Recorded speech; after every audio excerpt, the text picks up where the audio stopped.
And here we go. This time I'm doing post-commentary on this run, lucky run number 200. So now I'm going to give a bit more in-depth explanation of all the tricks. This first section of the run, the jail, is... I haven't found any way to skip anything, so it's just beat it as fast as possible. So one of the main things I'll be doing is trying to get movement as perfect as possible. Sprinting and jumping is the fastest way to move around, so I'll be doing that a lot. And just if you hit a wall, then you lose your sprint, so then you have to stop and start sprinting again. So the fastest way to do it is to just stay away from any walls, and it'll be fine. So coming up in a bit, there will be some sections with ceiling that's 2 blocks tall, just like there. Then, if you jump in a 2-block ceiling while sprinting, you go faster for every jump you do. So while the ceiling's so low, you can do loads and loads of jumps and get a little speed boost, like you can see just there. That corner's quite difficult to go through, by the way. Here we're in the parkour section, which took quite a lot of practice to get it without stopping. See, I stopped there, but it's fastest to do it without stopping at all. Then it's really fast. So now, the basic mechanics of this jail is to just collect the right levers and buttons. Levers can only be placed on iron blocks, and buttons can only be placed on gold blocks. So you grab each of those and take them to the right places to continue. This zombie here, V-texture zombie, is too busy interested in a villager somewhere else to be bothered to attack me, so I can safely run through him without getting hurt.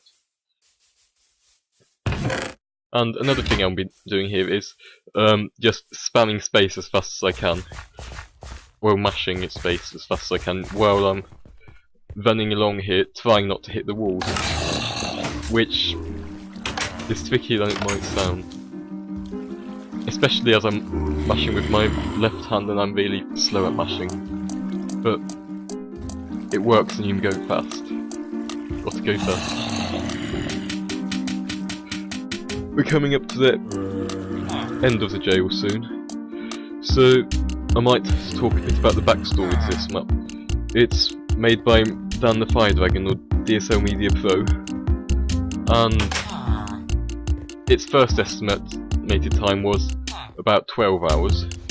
Then he later said in a YouTube comment that really it's about 8 hours, but that's first playthrough. Here we're doing it in 6 minutes and 40 seconds. So out of the jail blows up, and we're off. So we jump over that fence here and grab a horse. The fastest horse is over here. The thing we want to do now is basically get to a souvenir shop in the town square as fast as possible. And this horse is roughly 5 seconds faster than walking or sprinting, so... Oh, and we want to grab some fish here. Did I forget to split? I forgot to split, didn't I? Stupid horse. But this souvenir shop has a few blaze powder and ender pearls.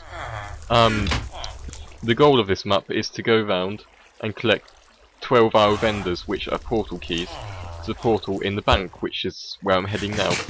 There just so happens to be a shop where you can find loads of ender pearls and blaze rods, so I craft the stuff and then use the ender pearls to quickly teleport off here. Okay, we're in the final area. Oh, and look, now I've noticed that I forgot to split. So here I'm just skipping all these puzzles. I'm not skipping this one, this is how you should do it, but we're in. This here is a section of really hard parkour. I missed a throw there, but this is really hard to do without ender pearls. I have done it first try, but It was hard. So this is the portal. This is the whole goal of the map. To get in here. Go to space. We've been skipping most of the story. So... Oh yes, nice fancy ender pearl for those to get to an area you're supposed to get to by going upstairs in the ship behind us, getting a button, and then using the button to fly away in a spaceship. Press the button in the spaceship to fire a missile to open force field of this spaceship, go in, steal some equipment to go and kill Jokdab, the final boss. It's just clipped through there. That's a really nice thing about ender pearls. They can clip through walls. So there's plenty of nice skips coming up. They're also good if you want to kill yourself, which I'll be doing once I've grabbed the sword. This sword has got sharpness 4 or 5, and all the armor's protection 4, so the enemies in the final boss room are designed to be able to kill you then. So, with that armor on. So without it, you'd be dead in 10 seconds. So just clipping through that block of ice, which actually has half slabs in front of it, invisible half slabs to stop you getting near it. You're supposed to grab TNT from that room and get in. Okay, this is the final boss fight. You're supposed to shoot a few blazes up in the corners. Then that will open this so Jokdab comes out, but we can just teleport in before he spawns. Grab his stuff, and then he's dead. Kill him before he has time to really do very much. If you look down in the chat, you can see a bit of the story coming up. Really, you're supposed to be, for the first minute of the fight, stuck in a little chamber while a cutscene's going on. Oh, looks like I glitched out of bounds.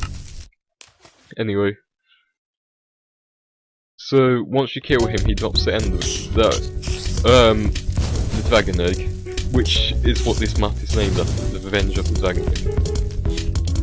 If I go through the story of the map, Dan was a peaceful ruler of the island, which he didn't get to see very much of, until something happened to his son Jordan.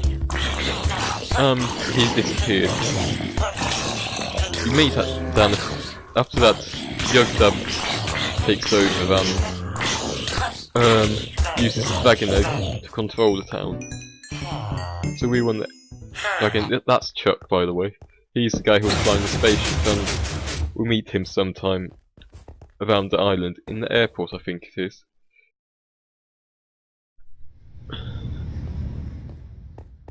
Fail. But anyway, when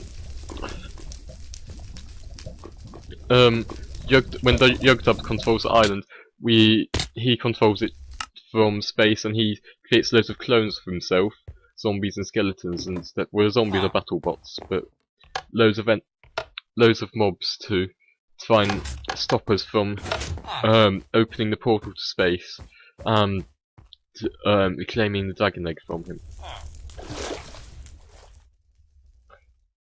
So, yeah. And the whole goal is then to go to 12 different dungeons, I like to call them, around an island, collect the different Eye of Enders, which you then use to go to the bank, do all that sticky parkouring up, and then beat in game. What am I doing now? I'm just standing here. But after you kill him, there's a bit of stuff, story-related stuff afterwards, explaining how everything happened, why you started out in a jail in the first place, all that kind of stuff. I think it's 12 maps full of text at the very end, and I've been just thinking. I've been having a hard time deciding if timing should end at the last when Jokdab dies, or or when you place the dragon egg on the outer, which would be SDA timing on the last significant input, just SRL timing when the last boss is dead. Is that SRL timing? Don't know. SRL. But in this house, this is where Dan and his wife lives, which happens to be in the Nether, but it's a secret room where carrots. But you're supposed to take the dish, wash it up, and then you get to the last place. Yum, carrots. So there's some stuff here if you want to play around after the map. And then when you're done, there's a button in the kitchen which takes you back to the cave you were in, which Chuck flew you to after the final showdown. So I found that just throwing a bunch of items in like that makes the door open pretty fast. But I'm not going fast. Yeah, that chest there was all the final words, Dan's final speech for... Oh, and that was Farmer Boris in there as well as Dan the Wizard and Chuck. Oh yes, another cool thing about this map is it's got note block songs everywhere, in every area, which are really nice to listen to. They do lag it a bit, but it's worth it. So, if we would have been doing SDA timing, then timing would have ended as soon as I placed that dragon egg on the piston. But for now I'm just timing it while stopping the time from Final Strike on Yugdab. Links to the map will be in the description. Go and sub to DSL Media Pro who made the map. Thanks for watching.